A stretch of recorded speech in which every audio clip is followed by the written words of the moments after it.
This is 3 News Daily. Hello there, and welcome back to 3 News Daily on your Monday, July 10th. Thanks for starting your week with us. I'm Stephanie Haney here with what matters most to you in Northeast Ohio. And we've been following this developing story since early Sunday morning when 9 people were shot on West 6th Street here in downtown Cleveland. Now there's an all-out hunt for the shooter. Lydia Aspara has more details. About 2:30 a.m., shots were fired at the corner of West 6th and Johnson Court. I have a code 1 shots fired at 1249. Shots fired as a crowd of people were leaving a bar at the Warehouse District. We have 2 victims of GSWs and 3 more victims. And then, We're up to 7 shots. Cleveland police tell us there were at least 2 cruisers nearby. So it's not a matter of police response. It's not a matter of police visibility because we were here. In all, 9 people were injured and were sent to Metro for treatment, ranging from 22 years to 39. None of the injuries were life-threatening. Jeff Fulmer is the president of the Cleveland Patrolmen's Union. He says CPD is understaffed and crime has been bad in the city all summer. Presence is big, and if we had more guys down there and bigger units and stuff like that, we'd make more of a presence and maybe these people would just leave and go. Police are looking to see if any cameras caught the shooter.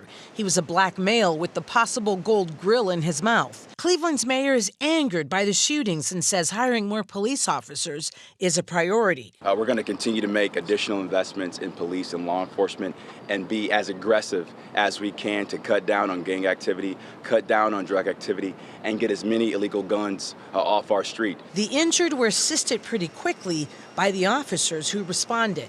The officers immediately ran to the gunfire, ran to the victims, and rendered first aid. First aid to people who were just partying in the Warehouse District. Party 31, you're going to need to start a couple more medics. There's at least 4 people outside Barley House shot. Now, very few details about the downtown shooter have been released. Right now, police have no idea who he is, but they tell us they have some leads. 3 News will continue to update you as we learn more. But that wasn't the only shooting this weekend in Cleveland. It was a violent weekend across the city with 21 shootings since Friday. Cleveland Mayor Justin Bibb released a statement yesterday addressing the shootings, saying in part, quote, "My administration has been doing everything we possibly can to address crime in the city through a holistic, all-of-government approach. That includes investing in technology, our police officers, and through numerous violence prevention and intervention efforts to address the root causes of crime." We'll continue to follow all of these stories as they develop, but you can always find the latest information on the shootings on our website, WKYC.com. And that brings us to our question of the day today. With the news of the shootings, we want to know what would make you feel safe coming downtown. Post your comment to the WKYC Facebook page, and we will talk about it during 3 News at 5. Also new overnight, a man was shot and killed after an altercation in Geneva. Geneva police tell us it happened around 5:30 p.m. on Sunday. It was at the intersection of East Tibbetts and Sherman Streets. Not many details had been released yet, but we do know the man was found dead by police as they got to the scene. The police haven't named any suspects. If you have any information on this shooting, you're asked to please call Geneva Police. And Ohio House Speaker Jason Stephens has called on Summit County Representative Bob Young to resign. Young has been accused of domestic violence. Barberton Municipal Court records show Young has been charged with a first-degree misdemeanor for, quote, knowingly causing or attempting to cause physical harm to an unknown victim.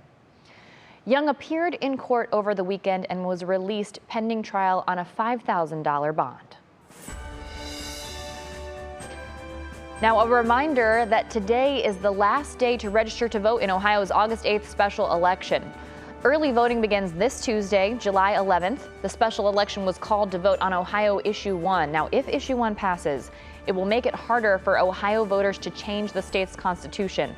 It would require a 60% yes vote on future amendments instead of what it is now, which is 50% plus 1. So get those voter registrations in. You can do it online for the most part. If you're not able to do it online, you'll need to go to a County Board of Elections office. All right, thanks for being with us for today's edition of 3 News Daily. I hope you'll have a beautiful Monday. We'll be back with you tomorrow with more of your top stories from around Northeast Ohio.